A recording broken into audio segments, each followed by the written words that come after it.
Hello everyone. So today we will start with a new chapter which is coordination compounds. हम इस chapter के examples discuss करेंगे, उसके बाद हम डिस्कस करेंगे इन text questions and then we will start with the back exercise of this chapter. So let's see the example number 1. So here the question is, on the basis of the following observations made with aqueous solutions, assign secondary valencies to metals in the following compounds. आपको यहाँ पर ये कुछ compounds given है बेटा, और साथ में क्या दिया है बेटा, moles of AgCl precipitated per mole of the compounds with excess of AgNO3. मतलब जब आपने क्या किया, आपने Cl- होगा वहां पर, अगर वो रिएक्ट करेगा सिल्वर नाइट्रेट के साथ तो क्या होगा बेटा, आपको प्रेसिपिटेट मिलेगा सिल्वर क्लोराइड. ठीक, तो आपको यहां पर गिवन है कि कितने मोल्स AgCl आपको मिले हैं जब आपने एक मोल कंपाउंड को रिएक्ट करवाया है एक्सेस ऑफ सिल्वर नाइट्रेट के साथ. राइट, तो आपको असाइन करनी है सेकेंडरी वैलेंसीज. तो सबसे पहले तो ये बेटा कि सेकेंडरी वैलेंसीज होती क्या है. देखो, वर्नर्स थ्योरी में हम दो तरह की वैलेंसीज पढ़ते हैं, primary and secondary. Primary valencies क्या होता है बेटा, प्राइमरी वैलेंसीज जनरली आयनाइजेबल होती हैं और कौन सेटिस्फाई करते हैं उनको, नेगेटिव आयंस. अगर हम बात करें सेकेंडरी वैलेंसीज की, सेकेंडरी वैलेंसीज जो होती हैं वो होती हैं नॉन आयनाइजेबल. क्या कहा बेटा मैंने, नॉन आयनाइजेबल, और ये एक मेटल के लिए फिक्स होती है. इनको कौन सेटिस्फाई करता है, इनको सेटिस्फाई करते हैं या तो न्यूट्रल मॉलिक्यूल्स या फिर नेगेटिव आयंस. ठीक है, ये दोनों वहां पर सेकेंडरी वैलेंसीज को सेटिस्फाई कर देंगे. ओके, जो सेकेंडरी वैलेंसी है वो इक्वल होती है कोऑर्डिनेशन नंबर के. राइट, और वर्नर ने प्रपोज किया था कि जो सेकेंडरी वैलेंसी है या फिर हम कहें जो कोऑर्डिनेशन नंबर है वो किसके इक्वल होता है बेटा, coordination number is number of groups bound directly to the metal ion. ऐसे नंबर ऑफ ग्रुप्स जो क्या है बेटा, डायरेक्टली बाउंडेड हैं, डायरेक्टली बॉन्ड बनाया है जिन्होंने किसके साथ, मेटल आयन के साथ, उसको हम क्या बोलते हैं, उसको हम बोलते हैं कोऑर्डिनेशन नंबर.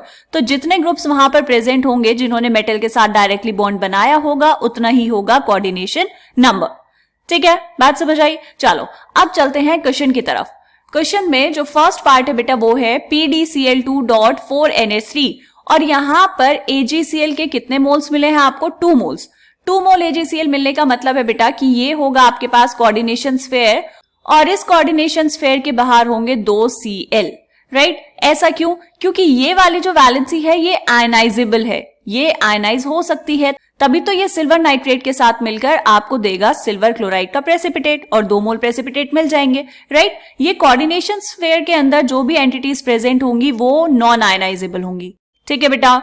ओके, तो क्या मैं इस कंपाउंड को ऐसे लिख सकती हूं, PdNH3 एंड ये ब्रैकेट क्लोज और यहां पे आया Cl2. राइट, बिल्कुल लिख सकते हैं. ओके, तो इसकी सेकेंडरी वैलेंसी कितनी है बेटा, कितने बॉन्ड्स बनाए हैं यहां पर, पैलेडियम ने NH3 के साथ 4 बॉन्ड्स बनाए हैं, या फिर हम कहेंगे 4 NH3 मॉलिक्यूल्स डायरेक्टली बॉन्डेड हैं पैलेडियम मेटल आयन से. ठीक है बेटा, तो यहां पर सेकेंडरी वैलेंसी कितनी हो जाएगी, सेकेंडरी वैलेंसी हो जाएगी 4. क्लियर, फर्स्ट पार्ट समझ आया, ऐसे ही आपको सबका चेक कर लेना है. सेकेंड पार्ट में देखो, सेकेंड पार्ट में आपसे पूछा है बेटा NiCl2.6H2O, 2 मोल AgCl आपको वहां पर मिल रहा है, मतलब बाहर होंगे 2 Cl एटम्स, तो यहां पर लिखेंगे इसको Ni और 2 Cl बाहर है, यहां पे टोटल Cl 2 ही है, तो ये हो जाएगा NiH2O6 और बाहर आया Cl2. तो इसका सेकेंडरी वैलेंस कितना होगा बेटा, देखो निकिल ने बॉन्ड बनाया है 6H2O के साथ, तो यहां पर सेकेंडरी वैलेंस हो जाएगा बेटा 6. ठीक है, क्लियर, सिंपल सा था. थर्ड पार्ट देखेंगे. थर्ड पार्ट में आपको दिया है PtCl4.2HCl और 0 मोल्स ऑफ AgCl आपको मिल रहा है, मतलब कोई भी Cl क्या है, आयनाइजेबल नहीं है, कोई भी काउंटर आयन वहां पर प्रेजेंट नहीं है. तो सारे के सारे क्लोरीन एटम्स कहां होंगे बेटा, स्क्वायर ब्रैकेट के अंदर. तो इसको कैसे लिखेंगे बेटा, PtCl4HCl ट्वाइस. इसके लिए जो सेकेंडरी वैलेंस है वो कितना होगा, 4 है आपके पास Cl और 2 है HCl, तो टोटल कितने हुए, 6. तो 6 is the coordination number and 6 is the secondary valence. Okay, next part check करेंगे बेटा. नेक्स्ट पार्ट में है कोबाल्ट Cl3.4NH3 एंड AgCl कितना मिला आपको, 1 मोल. इसको लिखेंगे बेटा cobalt NH3 whole 4 and Cl है 3 यहां पर, एक हमें फ्री चाहिए बाहर तो ये हो जाएगा Cl2, राइट। सेकेंडरी वैलेंस कितना आया 4NH3 एंड 2 Cl, तो ये हुए टोटल 6, तो 6 इज द सेकेंडरी वैलेंस।